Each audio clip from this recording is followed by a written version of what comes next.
Pada saat pandemi COVID-19 ini, pembelajaran dilaksanakan dengan dua metode, yaitu pembelajaran secara daring dan juga pembelajaran secara luring. Pembelajaran daring atau yang lebih dikenal dengan pembelajaran online merupakan salah satu metode yang paling efektif yang saat ini diterapkan di SMP Tunaserum Bangsa sejak Maret 2020. Kegiatan belajar mengajar yang dilakukan secara virtual menggunakan video conference, dalam hal ini kami menggunakan aplikasi Zoom, dilakukan di setiap mata pelajaran oleh setiap guru. Harapan dalam pembelajaran online dengan menggunakan aplikasi Zoom adalah semua materi yang ada di kompetensi dasar semuanya bisa tersampaikan secara langsung, semuanya bisa tersampaikan secara menyeluruh dan penuh, dan nantinya ketika siswa mengalami kesulitan, siswa bisa langsung bertanya kepada guru pada saat pembelajaran secara virtual tersebut. Untuk strategi penilaian juga dilakukan secara online, baik penilaian pengetahuan ataupun penilaian keterampilan, semuanya dilakukan secara online.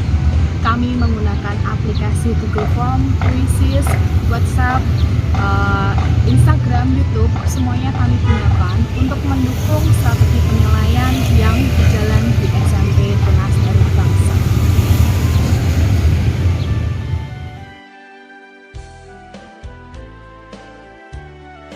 Apa saja yang harus dipersiapkan guru untuk mengajar secara online?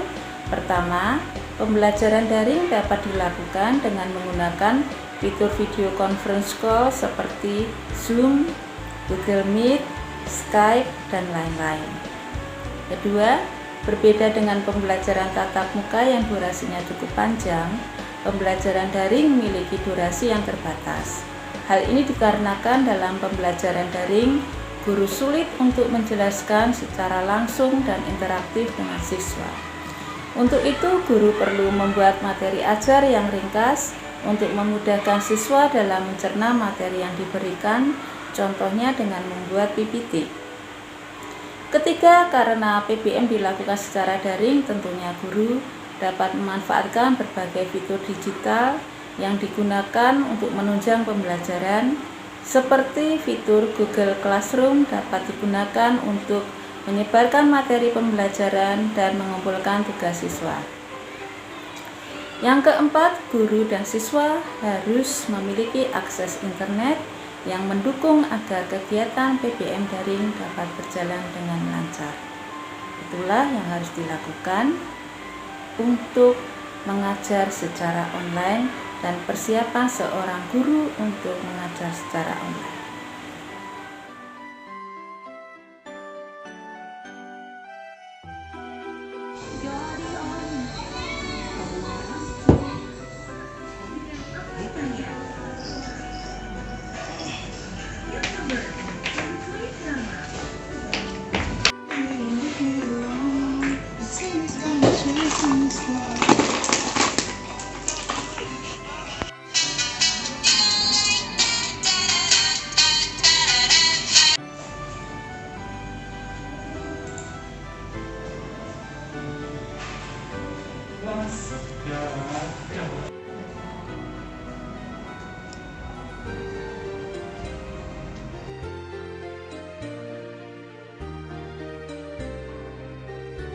对我来说，网课很方便，还有我学会了用科技教学，比如是 Zoom， 我们可以在 Zoom 里面跟同学们聊天上课。同学们早上好。学会了使用 Google Classroom， 在这儿我们可以看到作业的信息，还有他们的成绩。也学会了用 Google Form 给同学们考试。考试以后，我们不用辛辛苦苦的检查，在这已经出现了成绩。我觉得上网课比较方便的。做练习时，我们不用写汉字，在这打字就可以了。小鸟终于喝到了水。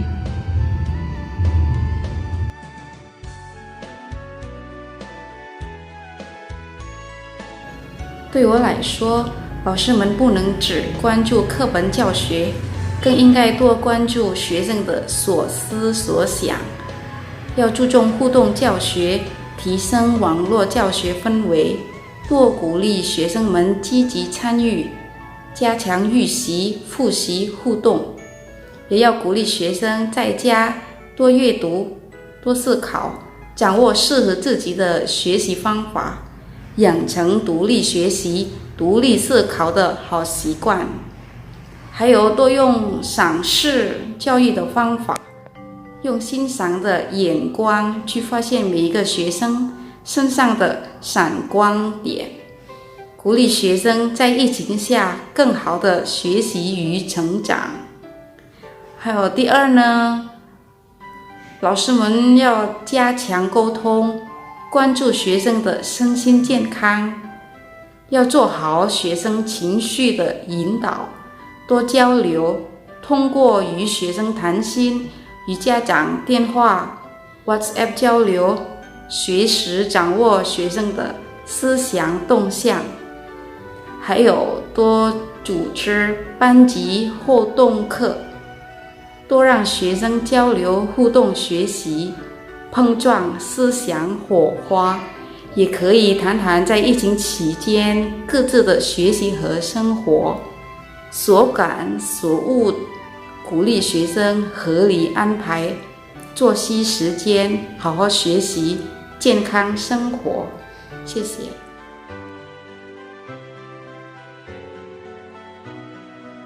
Gimana cara membuat siswa lebih aktif dalam pembelajaran online?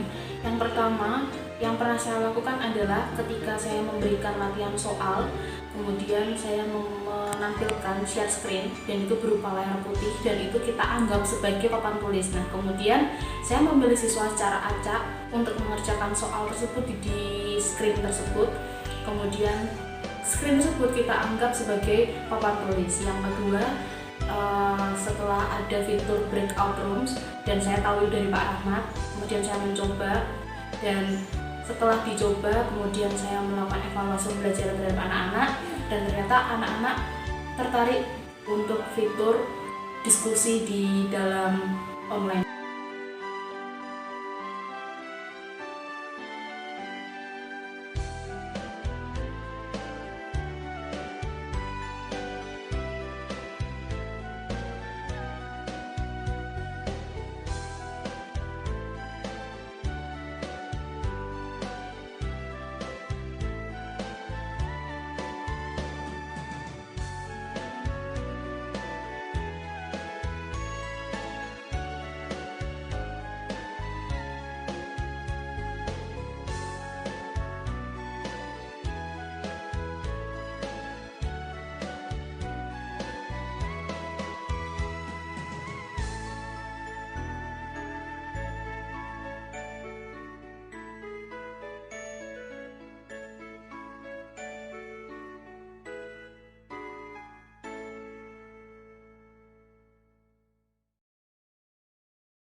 Ya, cara agar pelajaran online menjadi lebih menarik adalah dengan menggunakan alat-alat peraga di sekitar kita. Mungkin alat-alat yang di sini ini untuk pelajaran IPA, tetapi masih bisa digunakan untuk pelajaran lain selama materinya masih sama dengan yang akan diajarkan oleh guru yang bersangkutan. Selain menggunakan alat peraga, kita juga bisa loh menggunakan aplikasi yang ada di internet seperti Quizizz ataupun Google Form ataupun aplikasi yang lainnya lagi. Otomatis peserta didik akan semakin menarik lagi dalam belajar dan juga tidak harus ngomong terus, menggunakan hal-hal yang lain. Itulah cara pembelajaran yang lebih baik. Semangat belajar, semangat beraktivitas, dan dadah.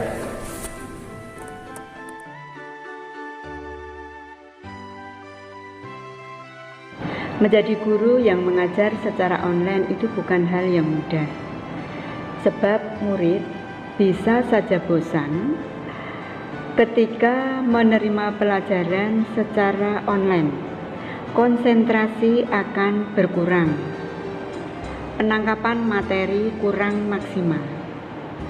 Namun karena wabah virus corona yang menyebabkan para murid harus belajar dari rumah, maka guru pun mau tidak mau diwajibkan untuk mengajar secara online.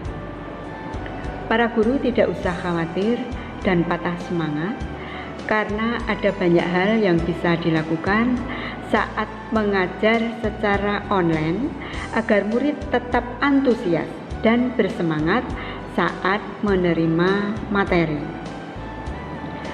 Sembari menunggu pembelajaran online dimulai, kita tanyakan kabar ke mereka. Apakah mereka sehat-sehat saja atau mereka bahagia waktu itu? Lah, interaksi awal seperti ini adalah untuk membangun dan membuat mereka lebih nyaman. Selain itu, kita ingatkan pula bahwa kamera pun harus dinyalakan karena hal ini untuk melatih tanggung jawab siswa ketika menerima pembelajaran secara online. Yang pertama kita lakukan yaitu kita awali materi dengan membuka PPT atau PowerPoint. Di situ kita selingi gambar-gambar yang menarik atau warna-warna yang mencolok yang membuat siswa lebih bersemangat. Kemudian yang kedua, siswa dilibatkan secara aktif. Kita tanya, apakah mereka sudah paham tentang materi yang telah kita sampaikan? Dan kalau tidak, kita ajak tanya jawab tentang materi yang telah mereka tangkap. Kemudian berikutnya adalah mengadakan kuis interaktif. Dan ini adalah untuk mengukur kemampuan siswa ketika mereka telah menerima pembelajaran atau materi dari kita. Itu sarannya. Terima kasih.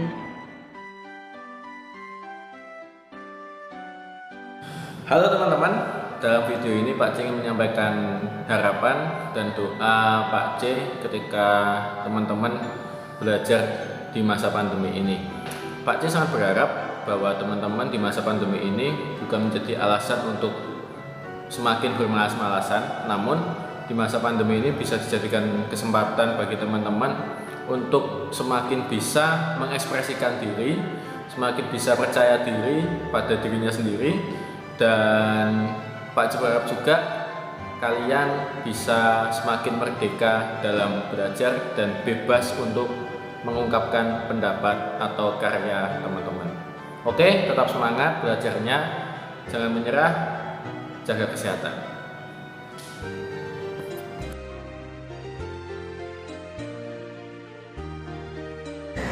There are some problems and obstacles faced by the student and the teacher in teaching learning online during the COVID-19 pandemic. Some students without reliable internet access technology struggle to participate in digital learning. Not every home will always have a reliable internet connection or readily available devices for online teaching. There is a lack of the preparation for the government. That's the main point, the main problem. There are many students, the lack of the devices and internet access to be able to participate in online classing. They have not used to equipped for distance learning models. Therefore, additional support and mentoring are needed to adapt this new learning. There is a lack of the support from the parents. Parents is very important to giving support to their children. Lack of the motivation online learners. Parent can be your biggest asset when it's come to maintain student motivation. And then the last one, lack of the student attention. Keeping your student engaged and motivated is not an easy task. We can control everything that students are doing since the teaching learning online.